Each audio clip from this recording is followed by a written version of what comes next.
Graça e paz, amados. Voltando aqui, mais uma vez, nós falamos sobre o Judas Iscariote, sobre as árvores, né?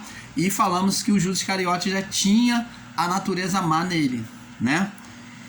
E da onde é que surgiu essa natureza má? A natureza má surgiu a partir do pecado adâmico na carne. A carne, ela é má, continuamente má. Nós vimos lá no livro de Gênesis, né? Quando Deus fala que a carne do homem é continuamente má. Vamos ver aqui mais uma vez. Diz aqui: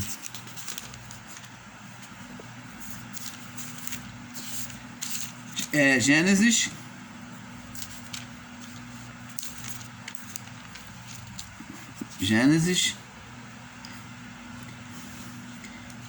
capítulo 8, no verso 21, diz aqui: E sentiu o Senhor o suave cheiro, e o Senhor disse em seu coração: Não tornarei mais a amaldiçoar a terra por causa do homem, porque a imaginação do coração do homem é má desde a sua meninice, nem tornarei mais a ferir a todo vivente como fiz.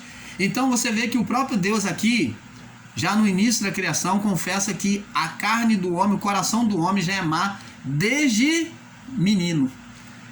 Menino por quê? Porque de criança se perde a inocência. Quando se perdeu a inocência, ele já começa a saber das coisas, então já a malignidade já começa a ser manifestada por meio do homem. E nós temos um outro problema que nós vamos entrar agora. Nós falamos lá no início sobre esse personagem e nós vamos voltar a falar. Vamos aqui abrir no livro de 1 Timóteo, capítulo 4, no verso 1 e 2. 1 Timóteo,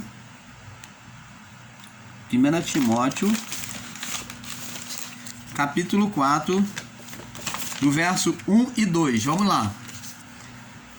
Diz assim: olha o que o apóstolo Paulo disse a Timóteo. Mas o Espírito, verso 1, expressamente diz que nos últimos tempos apostatarão alguns da fé, dando ouvido a espíritos enganadores e a doutrinas de demônios. E pela hipocrisia de homens que falam mentiras, tendo cauterizado a sua própria consciência. Então nós vemos aqui, amados, o apóstolo Paulo advertindo a Timóteo a ensinar a igreja, a congregação onde Timóteo estava, que para ele ter cuidado, que o Espírito dizia para ele no coração dele, o Espírito Santo falava para ele que nos últimos tempos aconteceria de alguns homens, né, iriam apostatar da fé, iriam se desviar da fé, abandonar a fé, dando ouvido a espíritos enganadores e doutrina de demônios. Preste atenção, amados.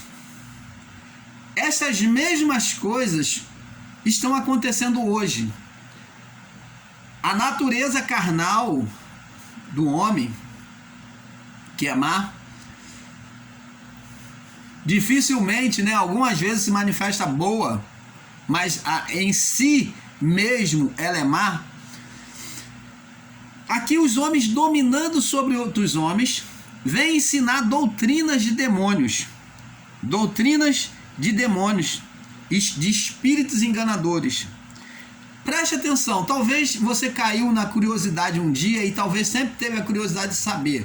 Irmão Paulo, me explica, essas manifestações que acontecem nas igrejas evangélicas, essas manifestações que acontecem lá, em que eles falam, fazem profecia, em que marcham, falam em línguas, fazem reteté, essas manifestações e essas manifestações espirituais no espiritismo, o que são? É justamente isso aqui que o apóstolo Paulo vem advertir a Timóteo. Espíritos enganadores e doutrinas de demônios. Vamos ver. Como que apareceu essas doutrinas de demônios, essas manifestações espirituais? Nós vemos lá que nas pragas, preste atenção, nas pragas do Egito, quando Moisés veio anunciar as pragas do Egito e fez alguma dessas pragas, os encantadores de Faraó foram, imitaram Moisés e fizeram as mesmas pragas. Anunciaram as mesmas pragas sobre o Egito. Até que eles chegaram a uma limitação, um limite, em que não puderam mais imitar. Eu pergunto a você, da onde veio esse poder? Como que esses homens puderam imitar o homem de Deus? É claro, eles tiveram limitação, eles tiveram muitos sinais que eles não puderam imitar Moisés. Por exemplo, Moisés lançou o cajado dele no chão e transformou-se em serpente. E eles também fizeram o mesmo, lançaram o cajado deles e se transformaram em serpente. Mas a única diferença é que o cajado de Moisés, a serpente de Moisés, engolia a serpente deles, demonstrando que o poder de Deus sobressai sobre o mal. Ele triunfa sobre o mal. É isso que nós temos como aprendizado. Porque ainda que exista a mentira, mas a verdade prevalece contra o mal.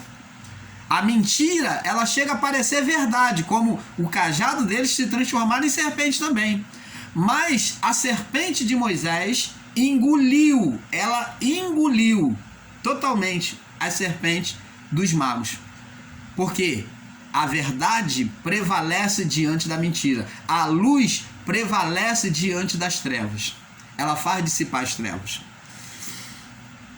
Mas, irmão Paulo, eu queria saber, irmão Paulo, eu sempre tive a curiosidade de saber da onde é que vieram esses poderes, quando é que isso iniciou? Então, você lembra lá no livro de Levítico, que nós lemos? Vamos lá, Levítico, capítulo 16, que nós já lemos, né? No verso 21, diz assim: E Arão porá ambas as suas mãos sobre a cabeça do bode vivo, e sobre ele confessará todas as iniquidades dos filhos de Israel, e todas as suas transgressões, e todos os seus pecados, e porá sobre a cabeça do bode, e enviá-lo-á ao deserto pela mão de um homem designado para isso.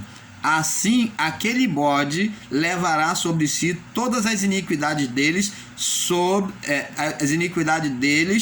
a terra solitária, e deixará o bode no deserto.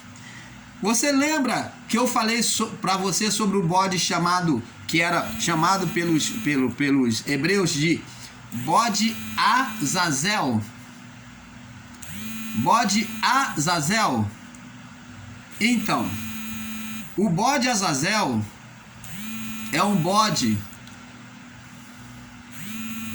Só um minuto.